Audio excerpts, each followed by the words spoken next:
Je vis à Lyon comme on vit dans un tableau ancien, avec respect, avec lenteur, avec cette prudence qu'on prend quand on sait que tout peut s'écailler. À 53 ans, j'ai appris à aimer les silences, pas ceux qui punissent, ceux qui protègent. Dans mon appartement, le matin ne fait pas de bruit.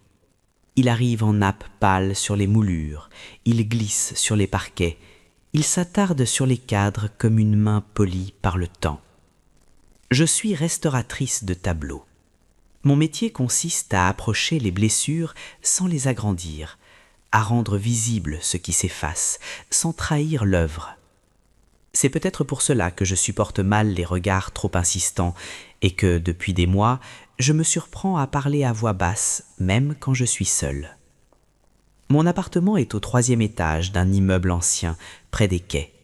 On y entend les pas des voisins, l'ascenseur fatigué, parfois un rire étouffé derrière une cloison, et plus bas, la ville qui coule. Lyon a cette façon de vous tenir. Elle n'est pas tendre, elle est fidèle. J'y ai vécu avec mon mari. Après sa mort, j'y suis resté comme on reste près d'une tombe sans la visiter, par loyauté, par habitude, par peur de déplacer une douleur qui a fini par se ranger dans les coins. Margot est revenue un mardi sans importance justement. Elle a sonné comme quand elle était enfant, 3 coups rapides, puis un silence impatient, puis encore un coup. J'ai ouvert et j'ai vu une valise, un grand sac, et son sourire trop large, trop lumineux, comme une enseigne. « Maman, j'ai besoin de toi. » Elle a 24 ans. Elle a cette beauté nerveuse de ceux qui vivent devant des écrans, des yeux qui cherchent la meilleure lumière, une peau parfaite, une énergie qui donne l'impression que le monde doit se régler sur son rythme. Elle m'a embrassé vite, déjà en train de parler, de se justifier, de se raconter. Elle a dit qu'elle voulait se rapprocher. Elle a dit qu'elle était épuisée. Elle a dit qu'elle avait trop donné. Elle a prononcé ces mots modernes qui sonnent comme des diagnostics. Burn-out, toxicité, reset. Et moi, j'ai entendu autre chose dessous. L'échec, la peur, la fuite. Je n'ai pas posé de questions. Les mères savent ou feignent de savoir pour ne pas avoir à juger. Je lui ai préparé du café. Je l'ai regardée traverser le salon comme si elle le découvrait, alors qu'elle y avait grandi. Elle a touché la tranche d'un livre, a souri à un tableau, a levé les yeux vers une étagère. On est bien ici, c'est apaisant. Apaisant. Le mot m'a serré la gorge, parce que je l'avais construit cet apaisement, à coups de routine, de solitude, d'objets remis à leur place, à coups de « je vais bien » répété à moi-même, jusqu'à ce que ce soit presque vrai. Le premier soir, nous avons dîné simplement. Elle a posé son téléphone face à elle, l'écran allumé, comme une bougie froide. Je lui ai demandé doucement si elle pouvait le ranger. « Pardon, c'est un réflexe », répondit-elle en riant. Elle riait souvent, un rire rapide, un rire qui coupe court aux émotions trop lourdes. Elle m'a parlé de contenu, de partenariat, de communauté. Je ne comprenais pas tout, mais j'écoutais. Quand une fille revient chez sa mère, on écoute, même si les mots semblent étrangers. Les jours suivants, Margot s'est installée avec une efficacité qui m'a troublé. Elle a déplacé une plante pour qu'elle prenne mieux la lumière. Elle a proposé de désencombrer l'entrée. Elle a repositionné une lampe. Elle a insisté pour que certains objets restent exactement là, sur le buffet, près de la bibliothèque, face au canapé. Tu verras, ça rend l'espace plus harmonieux. Harmonieux, encore un mot qui ressemble à une promesse. Je me suis surprise à la regarder quand elle ne me regardait pas. Ses gestes avaient une précision presque professionnelle, comme si elle suivait un plan invisible. Et parfois, très rarement, elle fixait un point de la pièce avec une concentration qui n'était pas celle d'une fille qui admire la maison de sa mère. C'était la concentration de quelqu'un qui vérifie, qui contrôle, qui s'assure que tout est en place. Un soir, en rangeant une assiette, j'ai vu une petite trace sombre près de la grille de ventilation du couloir. Rien, une ombre, un trou qui n'était pas un. J'ai passé le doigt dessus. La poussière est restée sur ma peau, fine comme de l'astre. « Tu as vu ça ?» ai-je demandé.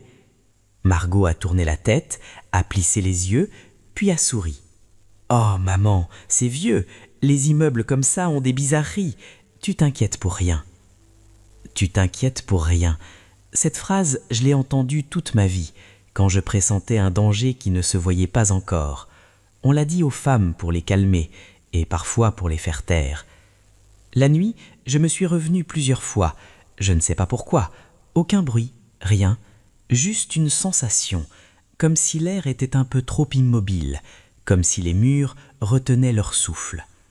Et le matin, en entrant dans le salon, j'ai eu cette impression bizarre, que la pièce avait été regardée pendant mon sommeil, que quelque chose, quelque part, avait pris note de la place des choses.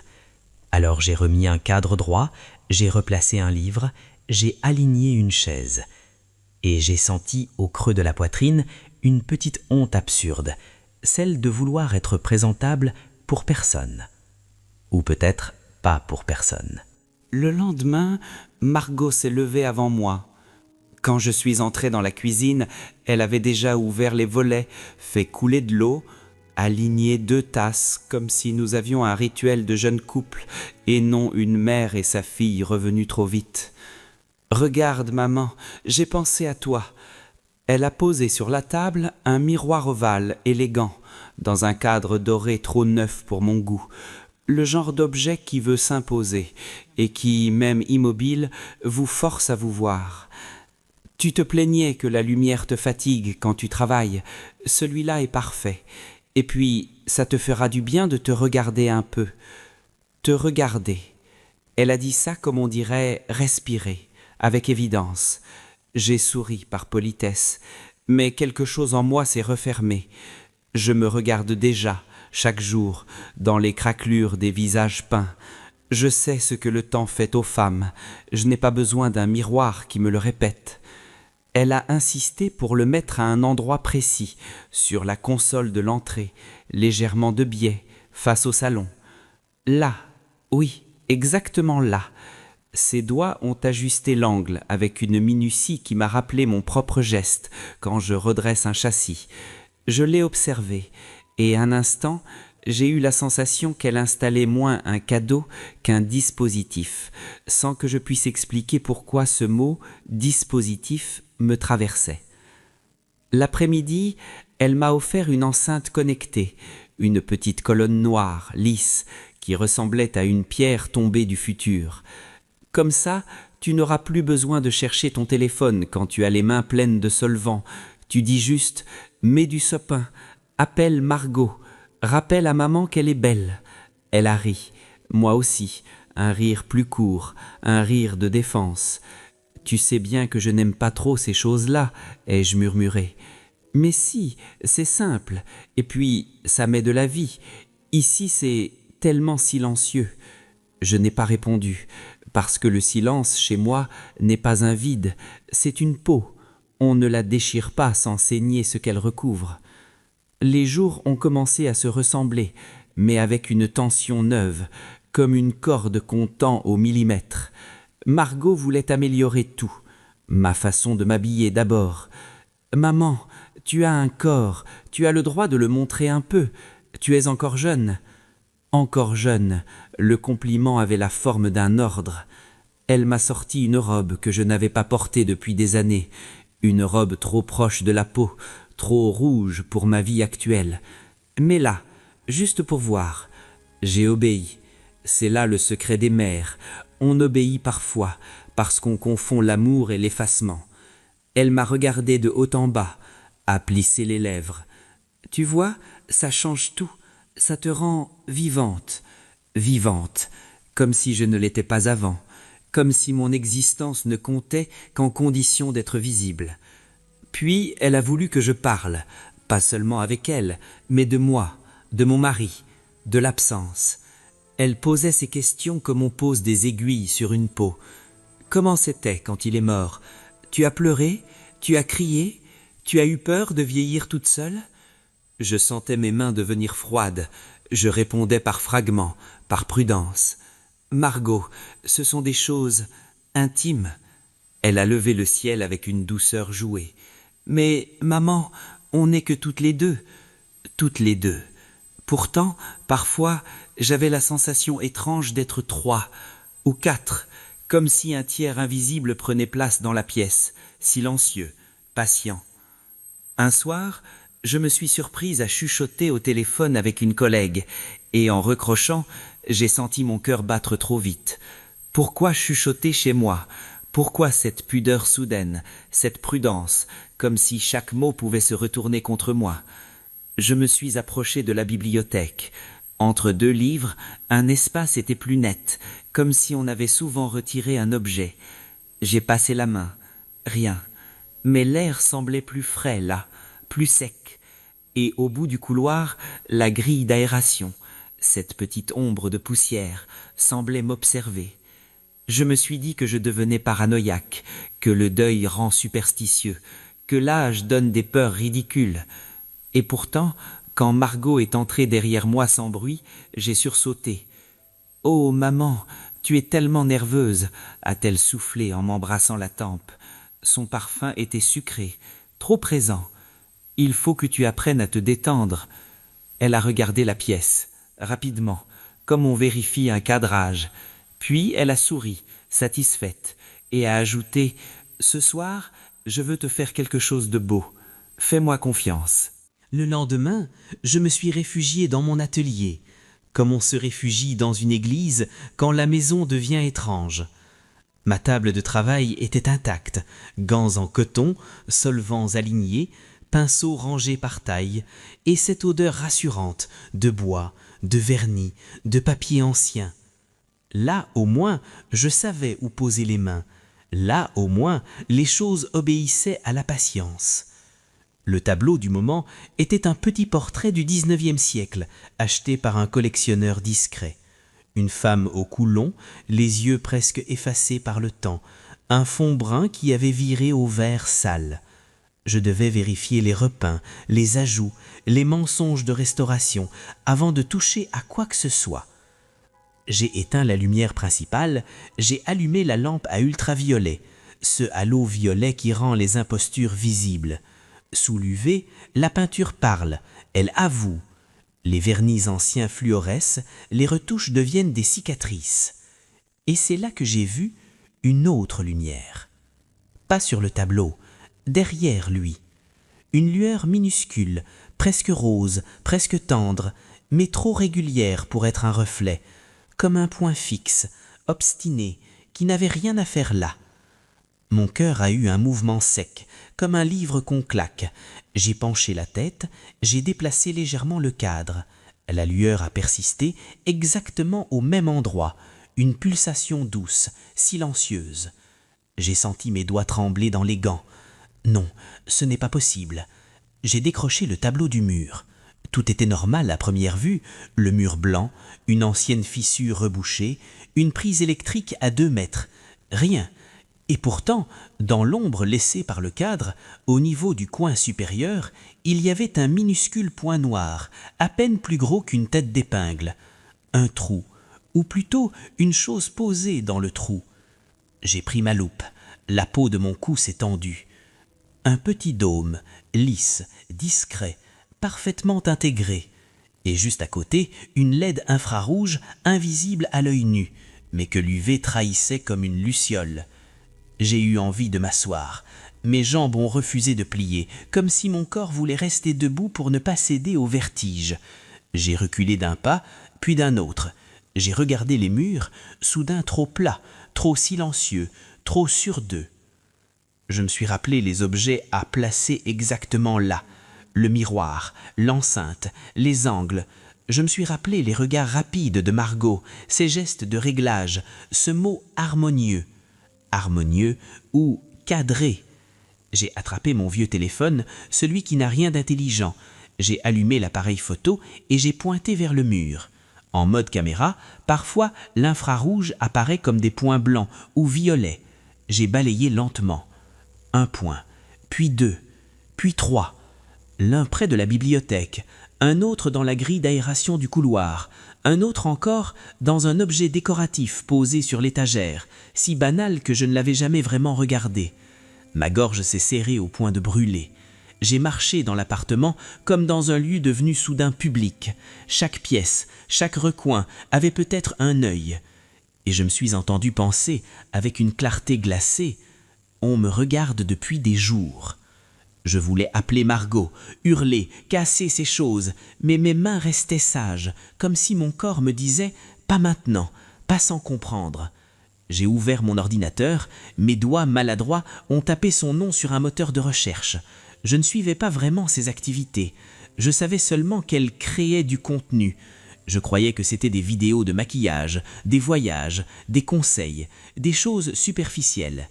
Son profil est apparu, puis ses liens, puis une chaîne.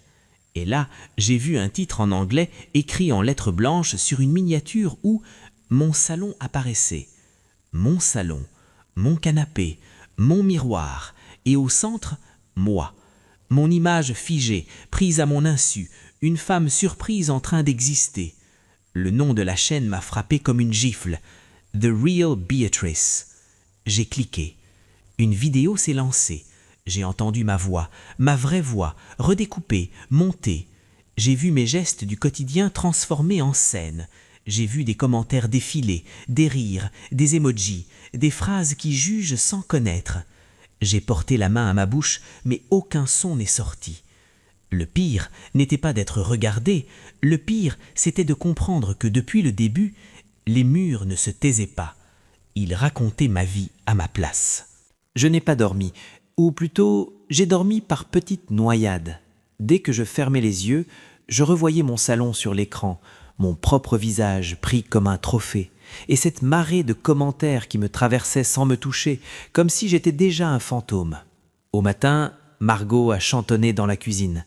Elle portait un peignoir léger, les cheveux attachés en un chignon négligé qui semblait étudier. Elle a posé 2 tartines, a lancé un « Bonjour ma belle » d'un ton trop joyeux, et moi, je la regardais comme on regarde un inconnu qui a votre clé. « Tu as bien dormi ?» a-t-elle demandé. Je l'ai fixé, longtemps. Le silence s'est épaissi, et j'ai senti très nettement l'espace autour de nous. L'angle du miroir, la grille d'aération, la bibliothèque, ces points fixes qui, la veille encore, n'étaient que des objets. « Margot !» et je dis enfin, « Je sais. » Ses sourcils se sont levés, feignant l'innocence. « Tu sais quoi ?» Ma voix tremblait, mais je l'ai tenue, parce que je suis de celles qui restaurent des craquelures. Je sais que tout se joue dans la finesse, pas dans l'explosion. Les caméras, la chaîne, The Real Beatrice. Tu m'as filmé, ici, chez moi, dans ma chambre. Un battement, juste un battement, et son visage a changé. Pas de honte, pas de panique, un léger agacement, comme si je venais de déplacer un objet qui devait rester exactement là. Oh, maman, tu dramatises. Le mot « dramatise » m'a blessé d'une façon presque honteuse, comme si la violence n'existait que si je la nommais trop fort. C'est illégal, ai-je soufflé. C'est une intrusion. Margot a soupiré. Elle s'est assise, a croisé les jambes, et j'ai vu en elle cette froideur moderne, ce pragmatisme d'algorithme, ce qui compte, ce qui marche, ce qui rapporte. C'est du contenu. Et tu es incroyable, tu sais. Les gens t'adorent. Tu ne te rends pas compte. Tu es authentique. Authentique. Le mot m'a donné la nausée. L'authenticité, ce luxe qu'on vole aux autres pour le vendre. Arrête tout, aujourd'hui, maintenant. Je pensais qu'elle allait protester, pleurer, négocier, comme une fille prise en faute. Mais elle s'est levée, tranquille, et elle est allée chercher une chemise cartonnée dans son sac. Une chemise trop bien rangée pour être improvisée. Elle a posé le dossier devant moi, a glissé un document hors de sa pochette comme on sort une arme blanche enveloppée dans du velours. « Tu as signé, maman. » Je n'ai pas touché le papier tout de suite. J'ai lu de loin, comme si les mots pouvaient contaminer l'air. Contrat de cession de droit à l'image. Autorisation de captation et de diffusion, rémunération proportionnelle, durée 5 ans renouvelable. Mes yeux se sont arrêtés sur une signature en bas, ma signature, une boucle trop familière. C'est impossible.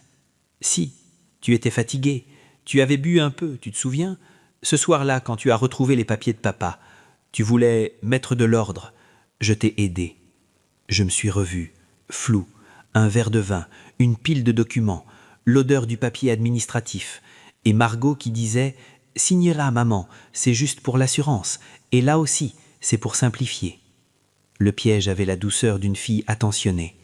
Je l'ai regardé. Mon souffle était court. « Tu m'as fait signer, en mélangeant… » « Des documents, oui. C'est comme ça que marche la vie, maman. On signe, on avance, on ne lit pas tout. » Elle a pris un ton presque tendre. « Et puis, tu sais, tu n'as pas grand-chose. Moi, j'ai des dettes, des gens qui attendent. Tu es ma mère, tu devais m'aider. » Ma mère, donc je devais me vendre. Voilà l'équation. Je me suis levé si brusquement que la chaise a grincé. Et dans ce grincement, j'ai entendu quelque chose de pire. La certitude que le son, lui aussi, partait quelque part, qu'il devenait une piste, une scène. « Tu n'avais pas le droit, Margot. » Elle a haussé les épaules, avec une indifférence presque adulte. « Le droit ? Le droit, maman, c'est ce qu'on peut prouver. Et moi, j'ai un papier. » Elle a tapoté le contrat du bout d'un ongle. « Tu vois, tu m'as donné ta vie. Maintenant, c'est à toi de jouer ton rôle. » Un frisson m'a traversé, froid, méthodique. Parce qu'à cet instant, j'ai compris. Ce n'était pas seulement ma fille qui me parlait, c'était une productrice. Et moi, je m'étais bien devenu son programme. Elle a appelé ça une soirée légère, comme si la légèreté pouvait s'installer chez moi après ce que je venais de découvrir. Margot a prononcé le mot « fête » avec cette insouciance qui, chez elle, ressemble toujours à une stratégie. Maman, tu as besoin de voir du monde, de rire un peu, de redevenir désirable. Désirable. Encore ce mot qui veut me résumer à un angle, à une lumière, à une réaction. Toute la journée, elle a circulé dans l'appartement avec une énergie fébrile. Elle a déplacé les bougies, changé les coussins, ouvert une bouteille de vin sans me demander. Elle a mis de la musique, pas trop forte, juste assez pour donner l'illusion d'une intimité et couvrir les silences. Elle a aussi insisté pour que je porte la robe rouge. Celle-là, oui, c'est parfait, ça raconte quelque chose. Ça raconte à qui? Au mur? À ceux qui regardent? À cet œil invisible qui désormais me semblait posé sur ma nuque comme une main moite? Je voulais refuser, je voulais crier, mais quelque chose en moi s'était figé, une prudence ancienne, la conscience que la colère ici pouvait devenir un spectacle de plus. Alors j'ai dit oui, d'une voix trop douce, et j'ai senti ma dignité se recroqueviller, comme un animal qui se cache. Vers 20h, la sonnette a retenti. 3 hommes, trop parfumés, trop bruyants, trop sûrs d'eux. Des chemises ouvertes sur des torses que l'on exhibe, des rires gras qui s'installent immédiatement dans l'air. Ils ont serré ma main comme on serre un objet, en me regardant déjà comme un sujet de conversation. « Béatrice, enchantée, Margot nous a beaucoup parlé de vous. » Le « vous » sonnait faux, il me tutoyait déjà avec les yeux. Margot virevoltait, lumineuse, parfaite. Elle distribuait des vers, des compliments, des petites phrases qui font croire qu'on est choisi alors qu'on est placé. Je me suis dit que ça te ferait du bien, maman. Tu vois, ils sont gentils et ils adorent les femmes mûres. Le mot « mûr » a éclaté dans ma tête comme une chose sale, écrite à la craie sur un mur d'école. Ils se sont assis, ils ont demandé ce que je faisais dans la vie. Quand j'ai parlé de restauration, l'un a ri. « Ah oui, tu répares les vieilles choses, c'est mignon. » Mignon, comme une activité de grand-mère, comme si je n'avais pas une main capable de sauver des visages qui ont traversé les siècles. Ils ont commencé à parler plus fort, à boire plus vite. L'un d'eux, le plus jeune, s'est rapproché de moi, beaucoup trop. « Vous avez de beaux yeux, Béatrice. On dirait que vous avez beaucoup pleuré. C'est excitant. » Je me suis raidi, mes doigts se sont crispés sur mon verre. J'ai cherché Margot du regard, comme on cherche un allié.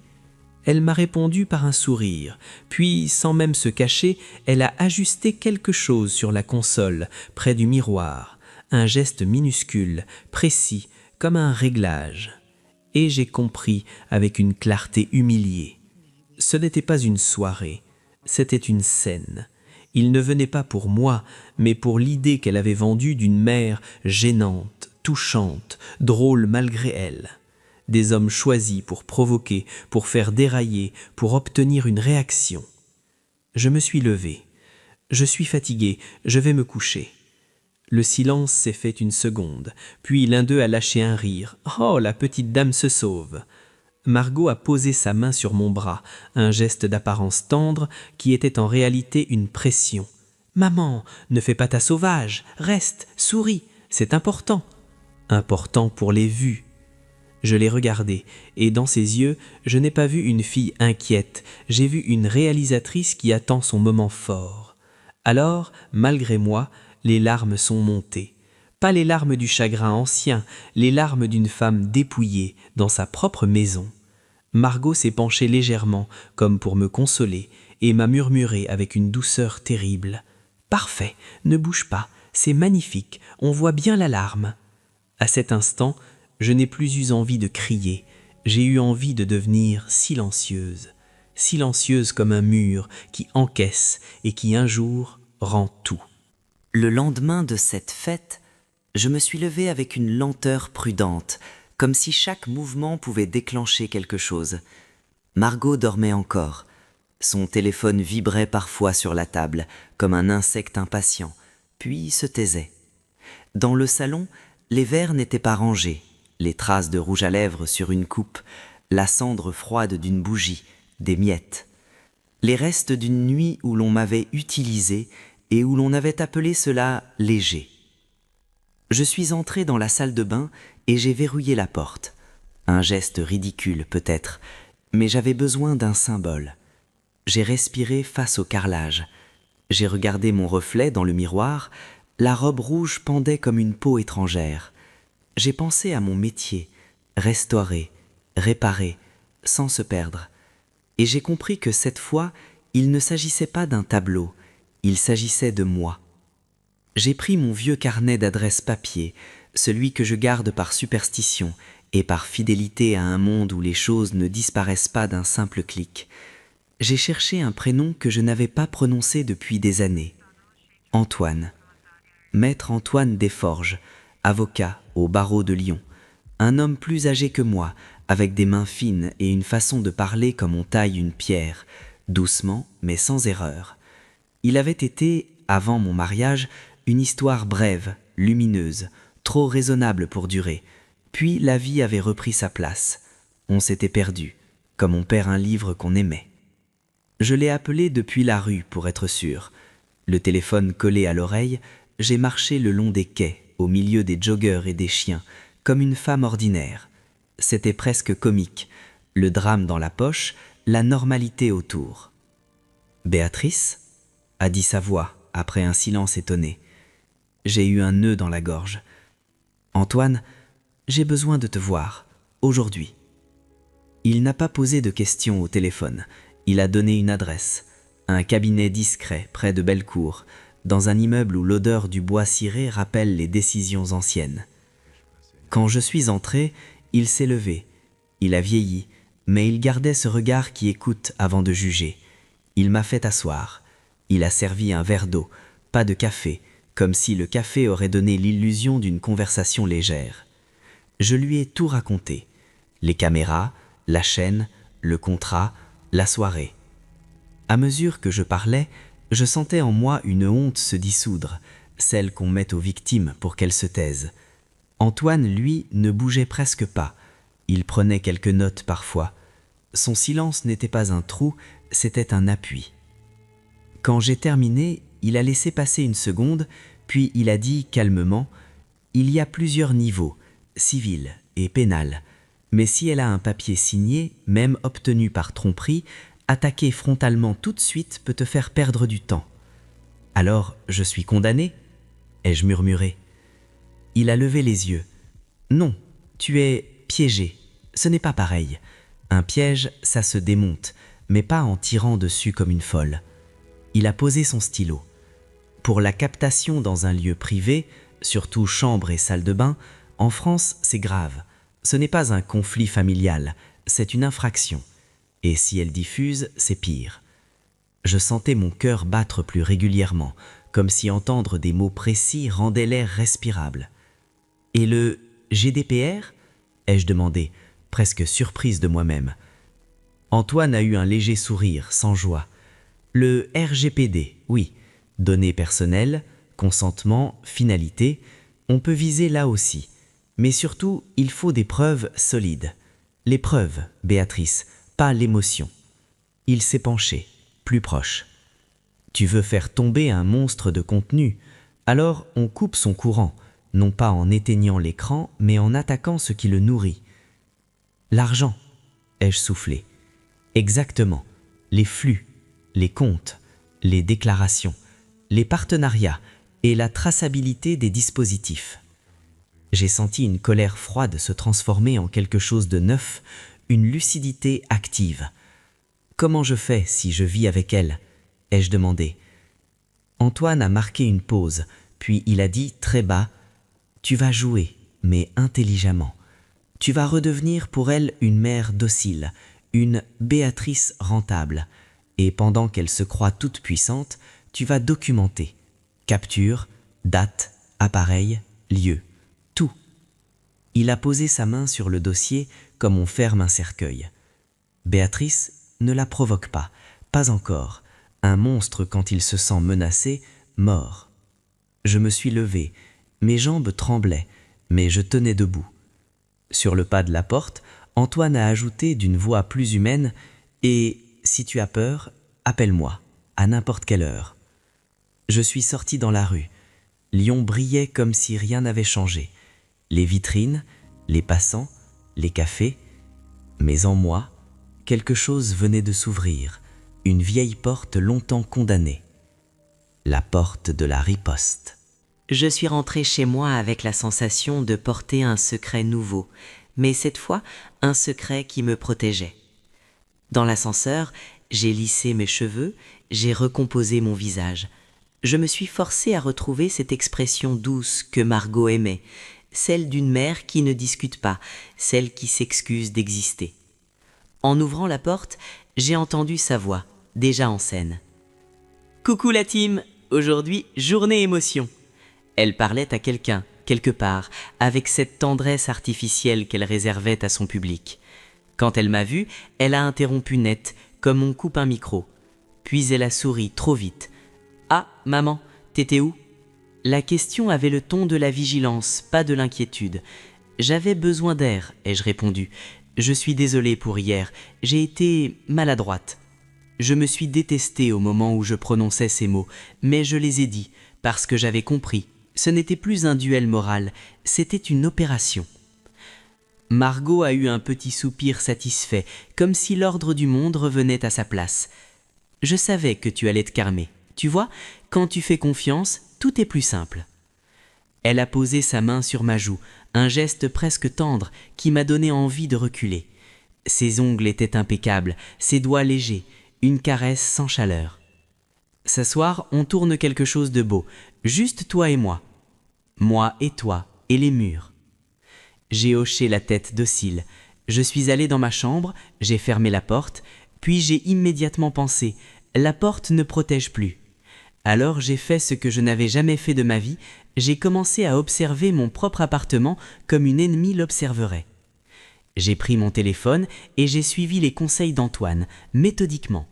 Date, heure, photo. D'abord j'ai repéré l'infrarouge avec la caméra. J'ai noté les points lumineux, bibliothèque, couloir, salon. Puis j'ai cherché ce qui, à l'œil nu, semblait banal mais trop bien placé. Une petite plante artificielle, un cadre décoratif, un diffuseur de parfum, un réveil offert pour le sommeil. Des objets qui n'étaient pas à moi, des objets qui étaient entrés avec Margot. Je me suis surprise à respirer en apnée, comme si l'air pouvait réveiller l'œil. Le soir, Margot a installé une ambiance, bougies, musique douce. Elle m'a demandé de m'asseoir sur le canapé, exactement au centre, exactement dans l'axe du miroir. Là, oui, parfait, regarde-moi. Parle-moi de papa, de ton amour, de ce qui te manque. J'ai baissé les yeux et j'ai joué. J'ai dit des phrases vraies, mais pas celles qu'elle attendait. J'ai parlé de mon métier, de la patience, de la façon dont un vernis ancien peut tromper la lumière.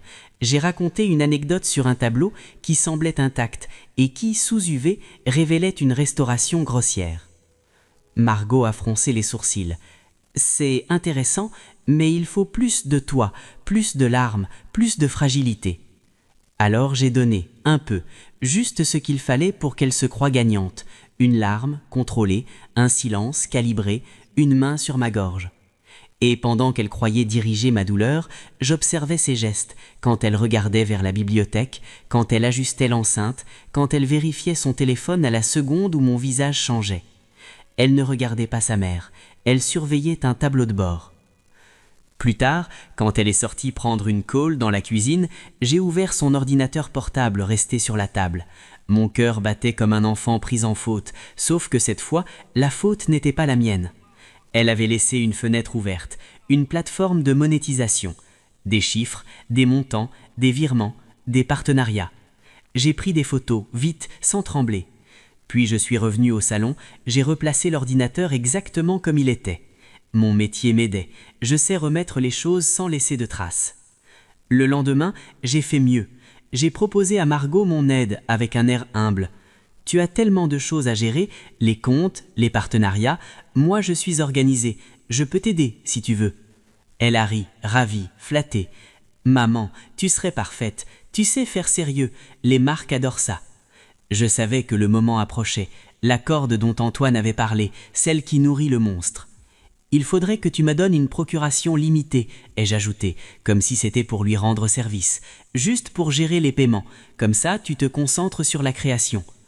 Margot a hésité une seconde, puis son avidité a gagné. « Oui, bonne idée, on fera ça. » Elle n'a pas vu que derrière mon sourire docile, je venais de poser la première pierre de sa chute. Et ce soir-là, en rangeant un coussin qu'elle avait déplacé d'1 millimètre, j'ai senti une pensée froide, presque calme s'installer en moi. Je vais redevenir invisible, mais cette fois, ce sera moi qui regarderai. Margot a annoncé la soirée comme on annonce une consécration, avec une excitation qui sentait la poudre. Elle tournait dans l'appartement en parlant à voix haute, déjà en représentation. 1 million, vous vous rendez compte?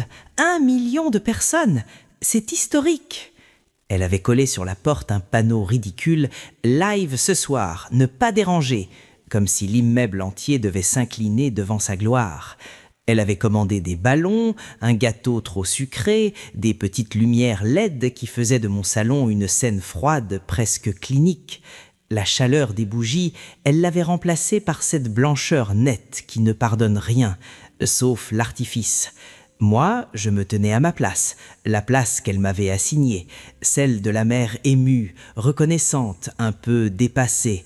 J'avais mis une blouse en soie claire, choisie exprès, assez élégante pour la caméra, assez sobre pour ne pas ressembler à une provocation.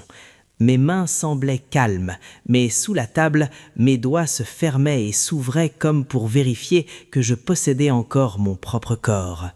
Antoine était venu l'après-midi, brièvement, pas dans l'appartement, jamais. Nous avions rendez-vous dans un café à 2 rues, comme 2 inconnus qui ne doivent se reconnaître.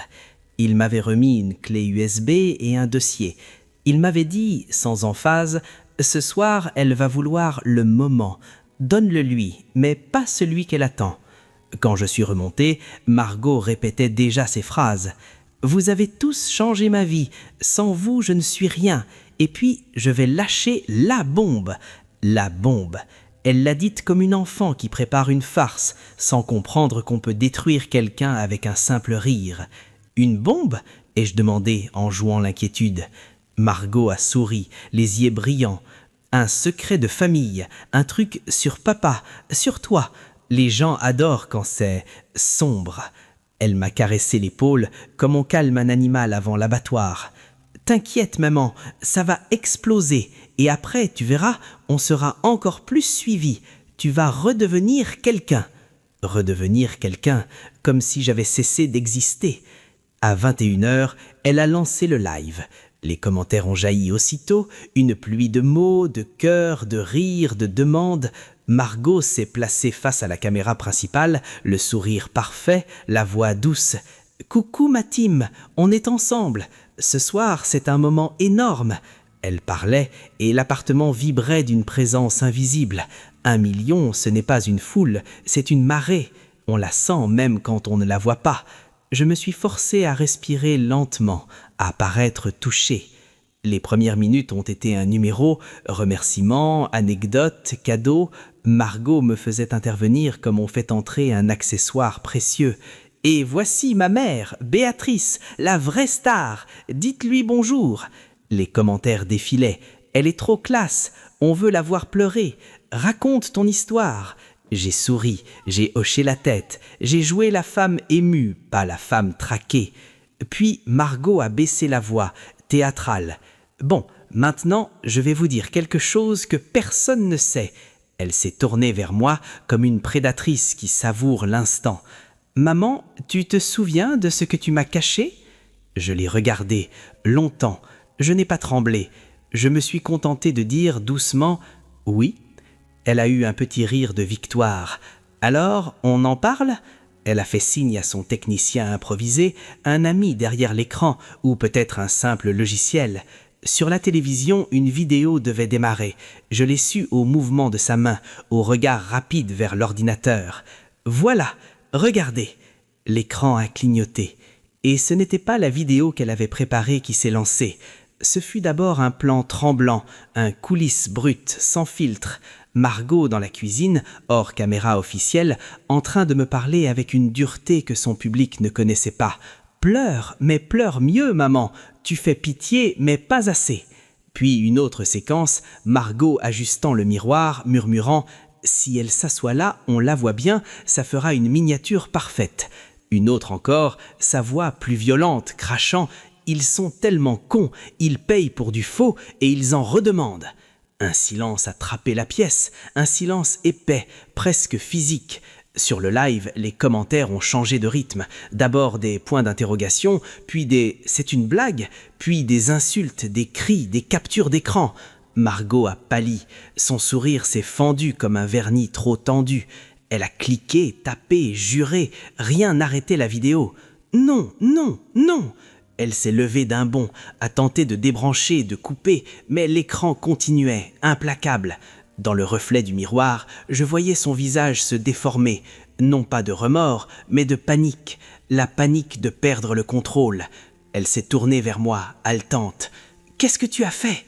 J'ai pris une seconde, une seule, pour goûter cette sensation rare, celle d'un mur qui parle enfin. Et j'ai répondu très calmement. J'ai laissé la vérité prendre sa place. Margot tremblait. Pas de honte, pas de chagrin, seulement cette panique blanche de ceux qui voient s'effondrer leur empire.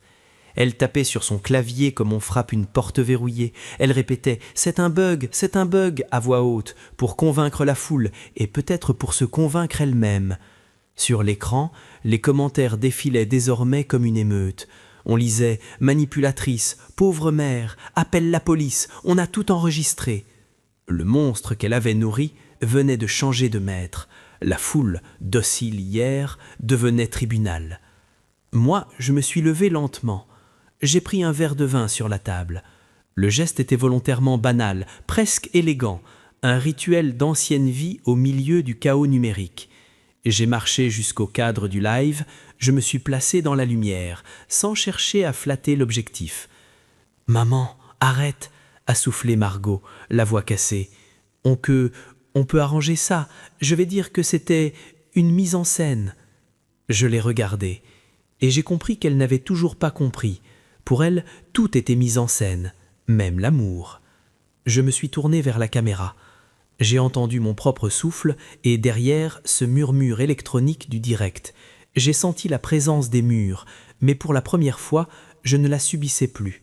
« Bonsoir » ai-je dit. « Je m'appelle Béatrice, et ce que vous venez de voir, ce n'est pas un scandale, c'est ma vie, volée. » Margot a fait un pas vers moi, comme pour me prendre le bras. Je me suis écarté sans violence, juste avec cette fermeté calme qui, dans mon métier, empêche la main de glisser. « Je vais être clair, » ai-je dit. « Dans cet appartement, il y a eu des caméras dissimulées, des captations, des diffusions, dans un lieu privé, dans ma chambre. » Un bruit a jailli de la gorge de Margot, un petit cri étranglé, comme si le mot « chambre » était une accusation impossible à prononcer. « Tu n'oserais pas » ?»« Je n'ose pas, Margot. Je répare. » Je me suis incliné vers la table. J'ai pris une enveloppe. À l'intérieur, les copies des documents qu'elle m'avait fait signer et d'autres papiers, récents, impeccables, les procurations, les autorisations de gestion, les preuves de flux financiers. Vous voyez, ai-je dit au live en tenant les feuilles juste assez pour qu'on devine sans tout lire, quand on veut enfermer quelqu'un, on commence souvent par lui faire signer, on lui fait croire que c'est pour simplifier, que c'est pour aider. Margot s'est mise à pleurer soudain, mais je connaissais désormais ses pleurs. Elle pleurait comme on ouvre un robinet en espérant noyer l'incendie. « Je suis ta fille, tu ne peux pas me faire ça !» Cette phrase, elle l'a lancée comme un sort. Et c'est là que j'ai senti la faille la plus profonde, l'enfant en elle qui avait besoin d'une mère et la femme en elle qui avait choisi de m'exploiter. J'ai posé mon verre, très doucement. « Justement, tu es ma fille, et c'est pour ça que je ne te laisserai pas devenir ce que tu es en train de devenir. » Je me suis tourné à nouveau vers la caméra. Aujourd'hui, j'ai repris le contrôle des comptes liés à cette chaîne. Les revenus ont été transférés vers une association qui protège les victimes d'atteintes à la vie privée, pas pour faire la morale, mais pour que l'argent cesse enfin de nourrir la violence. Margot a blêmi. « Tu n'avais pas le droit, c'est mon argent. » Ton argent construit sur ma peau. Elle a levé le téléphone, voulu appeler quelqu'un, puis s'est arrêtée, parce qu'elle a entendu derrière la porte d'entrée un bruit qu'elle ne contrôlait pas. Des pas, plusieurs, mesurés. La sonnette a retenti. Cette fois, pas comme son code à elle, pas 3 coups impatients, un seul, et un silence officiel. Margot a reculé, les yeux écarquillés. Qui sait ? Je me suis avancé vers la porte. J'ai senti étrangement une paix froide glisser en moi, comme quand on retire enfin une vieille couche de vernis jauni. L'air redevient net. J'ai ouvert.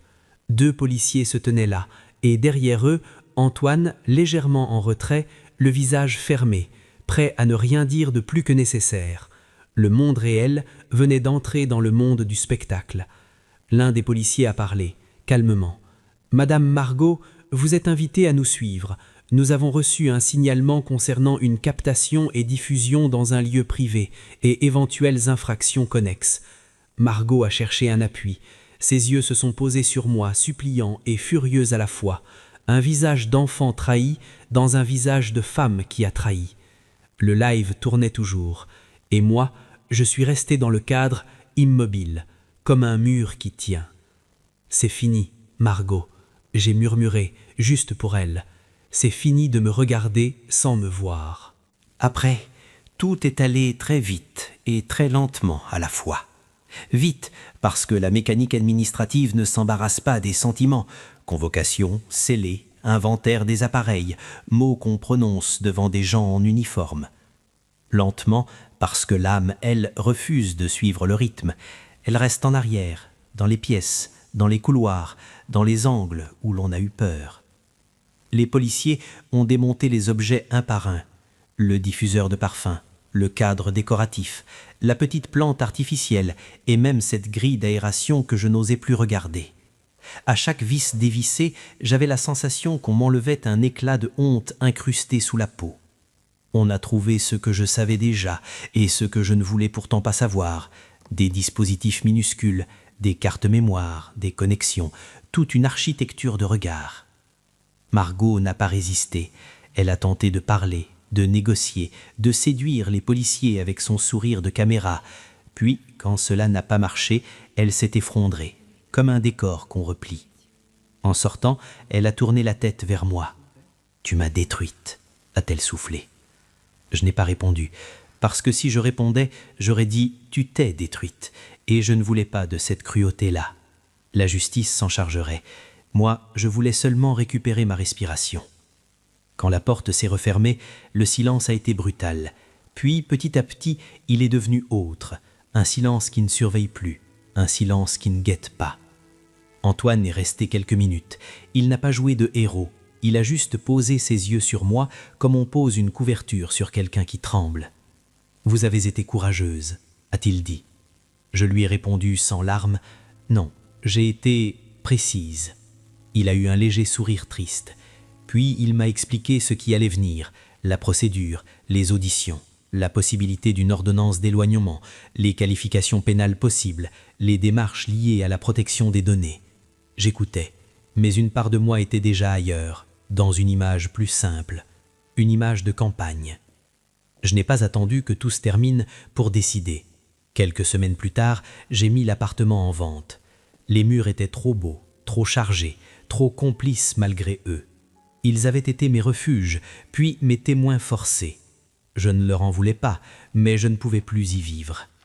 Le jour de la signature, j'ai porté un tailleur sobre. J'ai parlé peu. Quand l'agent immobilier m'a demandé si j'étais émotive, j'ai répondu « Je suis soulagée ». Je me suis installé dans un petit village, à 1 heure de Lyon, là où les collines coupent le signal comme elles coupent le vent. Une maison basse, des volets bleus, un jardin qui sent la terre humide et le romarin. Ici, on entend les oiseaux sans qu'un micro les transforme en ambiance. Ici, quand on pleure, personne ne zoome. Le dernier carton que j'ai ouvert contenait les cadeaux de Margot, le miroir doré, l'enceinte et cette montre intelligente qu'elle m'avait offerte en disant « pour ta sécurité ». Je les ai posés sur la table comme des preuves muettes. J'ai pris la montre. Elle était légère, presque innocente. J'ai pensé à la tentation, à cette époque où je croyais encore que la modernité était une main tendue. J'ai retiré le bracelet, j'ai éteint l'appareil, j'ai mis le tout dans une boîte en métal, avec une clé. Puis j'ai rangé la boîte au fond d'un placard, pas pour oublier, pour choisir quand me souvenir. Le soir, j'ai ouvert les fenêtres. L'air était froid, propre. J'ai respiré longtemps, sans me presser. Parfois, je pense à Margot, pas comme à une ennemie, comme à une enfant qui a confondu l'amour et l'attention, la tendresse et le public, la reconnaissance et l'argent. Je ne sais pas si elle comprendra, je ne sais même pas si elle me pardonnera, je ne sais même pas si je le souhaite au fond. Mais je sais une chose, je ne suis plus the real Beatrice, je suis Beatrice, et pour la première fois de longtemps, personne ne me regarde. Alors, je peux enfin me voir. Cette histoire ne parle pas seulement de caméras cachées, de réseaux sociaux ou de dérives numériques, elle parle d'une chose bien plus ancienne et bien plus intime, la frontière fragile entre l'amour et la possession. J'ai longtemps cru que protéger, c'était se taire, que comprendre, c'était excuser, que faire confiance à son enfant, c'était fermer les yeux. Mais les murs, eux, savent. Ils savent quand le silence n'est plus un refuge, mais une prison. Ils savent quand l'intimité devient une matière première, quand la vie privée est découpée, montée, vendue, au nom de l'attention. Cette histoire pose une question incommode. À partir de quand l'amour devient-il une dette? À partir de quand aider signifie s'effacer? Elle nous oblige aussi à regarder notre époque sans complaisance. Nous vivons dans un monde où être vu vaut parfois plus qu'être respecté, où l'émotion est monétisée, où l'on confond authenticité et exposition, et où les plus vulnérables, les parents, les enfants, les êtres solitaires, deviennent des contenus sans défense. Mais il y a une autre leçon, plus douce, plus essentielle. Il n'est jamais trop tard pour reprendre sa place, reprendre le contrôle, dire non, nommer la violence, demander de l'aide. La dignité n'a pas d'âge, le courage non plus, et se protéger n'est pas une trahison, c'est parfois un acte d'amour lucide. Aujourd'hui, je vous pose la question, à vous qui écoutez ou lisez cette histoire. Avez-vous déjà eu le sentiment que quelqu'un franchissait une limite tout en prétendant vous aimer? Avez-vous déjà gardé le silence trop longtemps par peur de blesser, de perdre ou de déranger? Et si vous aviez un mur à faire parler, que dirait-il de votre vie? Si cette histoire vous a touché, troublé ou réveillé quelque chose en vous, partagez vos pensées, vos émotions ou votre propre histoire avec nous. Votre vécu compte, votre voix mérite d'être entendue, sans filtre, sans mise en scène, sans regard imposé. Parce qu'ici, ce ne sont pas les murs qui parlent, c'est vous. I have my own office in the old house, but my boss is also matcha green cute. We're matching. Nice, Noak. Nice. I'm a big fan of this song at the moment as well. Guys, I've got some songs that I found through TikTok recently that I'm really enjoying, and this is one of them. We're at the end of Jan and we're still struggling to get on top of it. All my stuff was in the living room. I still have a lot of unpacking to. Like underneath my bed is a lot of boxes. I've got boxes in my living room still. I've not really been home, and I've been sick when I have been home, so I haven't really had the time that I'd like to. Like, my clothes are still in wicker baskets stacked in the corner of my room, which is very embarrassing when I have guests over. But it's getting there. My Stanley Style Cup is a matcha green and a dark green top and handle. Oh, really? I have...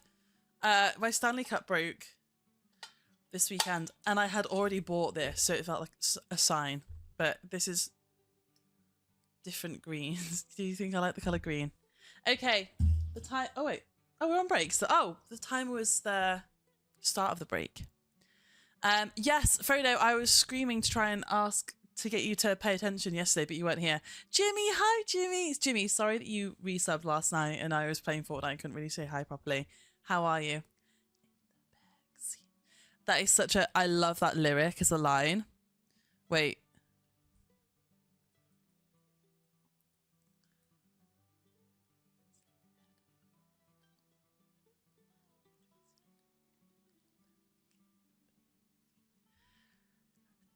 You said, "Don't you fall for me while you trace my name on my back in the bed sheets." Is that not so real? We've all been there, right, guys?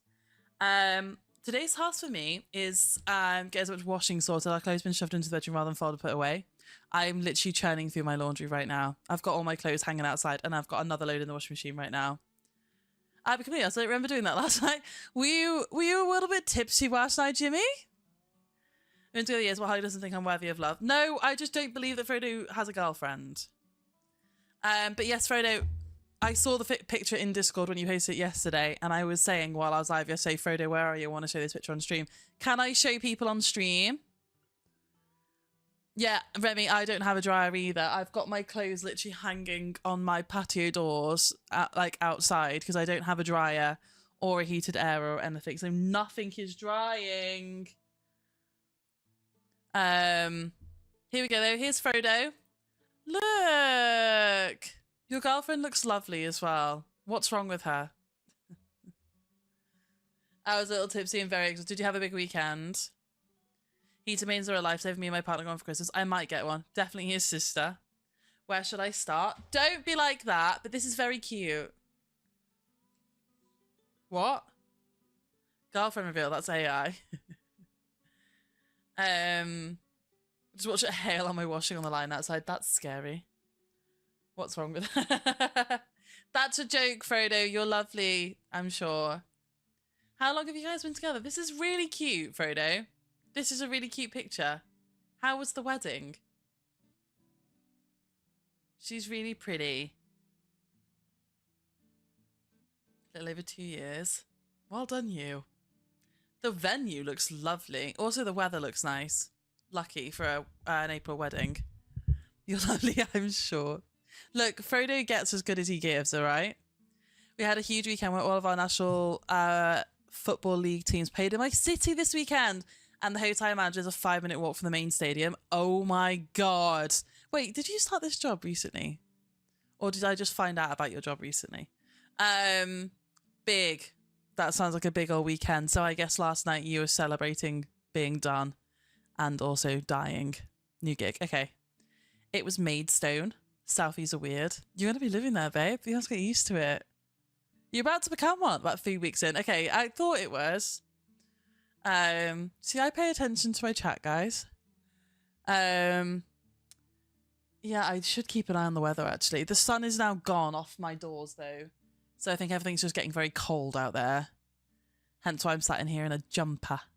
It was 5 degrees when I left the house this morning, which is vile. High of 13 today. Okay. Back to work, everyone. Oh, the time. I keep thinking the time is gone. And it hasn't. We don't need to go back to work. We've got 3 whole minutes of chatting. I felt like it's an episode of EastEnders. Why do they all have London accent? Oh my God. It has